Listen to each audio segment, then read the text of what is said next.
Hello everyone, today we are discussing about what is the endosymbiotic theory, या फिर हम कह सकते हैं कि जो यूकैरियोटिक सेल्स है उनकी ओरिजिन कैसे हुई है। ओके, सो ये जो एंडोसिम्बायोटिक थ्योरी है इसको सबसे पहले नील मुर्गिट्स ने 1966 में दिया था।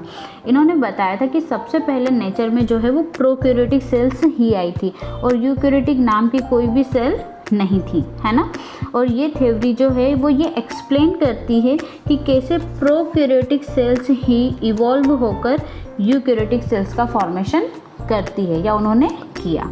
ठीक है, अब सबसे पहले देखते हैं what is the meaning of endosymbiotic, है ना। एंडोसिम्बायोटिक का मीनिंग क्या होता है, तो कोई भी जो सेल होती है वो जब अपने बाहर के एनवायरनमेंट से किसी चीज़ को, कोई न्यूट्रिशन है या छोटी सेल हो, उसको जब अपने अंदर ले लेती है ना, यहाँ पर आप देख सकते हैं जब उसको वो धीरे से अपने अंदर ले लेती है तो इस प्रोसेस को हम कहते हैं एंडोसाइटोसिस, है ना। मतलब वो अपने अंदर कुछ ले रही हैं। और सिम्बायोटिक का मतलब क्या होता है कि जब दो सेल्स या दो स्पीसीज जो है वो अपना लाइफ स्पेंड करती है साथ साथ में, जिससे कि दोनों को ही फ़ायदा होता है, तो इसे हम कहते हैं सिम्बायोटिक रिलेशनशिप, है ना। तो यहाँ पर यही हो रहा है कि कोई एक बड़ी सेल है, उसने छोटी सेल को अपने अंदर लिया है और वो दोनों साथ साथ अपनी लाइफ स्पेंड कर रहे हैं, जिससे कि दोनों को ही फ़ायदा मिल रहा है ना।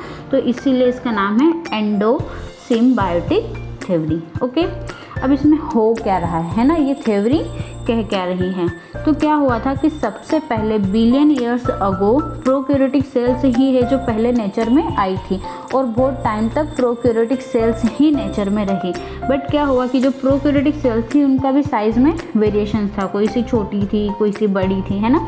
सो जो लार्ज प्रोकैरियोटिक सेल्स थे उनका सरफेस एरिया काफ़ी ज़्यादा था, उन्हें फूड की ज़्यादा नीड थी, है ना।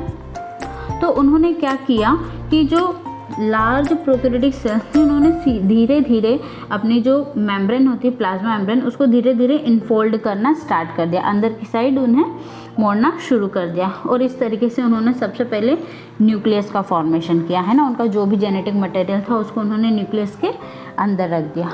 अब इसके बाद क्या किया कि ये जो प्रोकैरियोटिक सेल्स थी इन्होंने जो दूसरी छोटी छोटी प्रोकैरियोटिक सेल्स थी जो कि एरोबिक बैक्टीरिया थे उनको इनगल्फ कर लिया, है ना।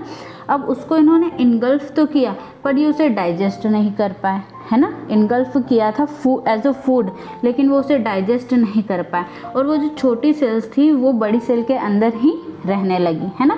अब इससे दोनों को फ़ायदा मिल रहा था, जो छोटी सेल थी उसको रहने के लिए घर मिल गया था, शेल्टर मिल गया था, है ना। और जो बड़ी सेल थी उसको ये जो छोटी सेल है उससे एनर्जी मिल रही थी, न्यूट्रिशन मिल रहे थे, है ना। तो उसके अंदर ही रह गए। इस तरीके से ये दोनों साथ साथ में लाइफ स्पेंड करने लगे और प्रोकैरियोटिक सेल्स से यूकैरियोटिक सेल्स का फॉर्मेशन हुआ, है ना।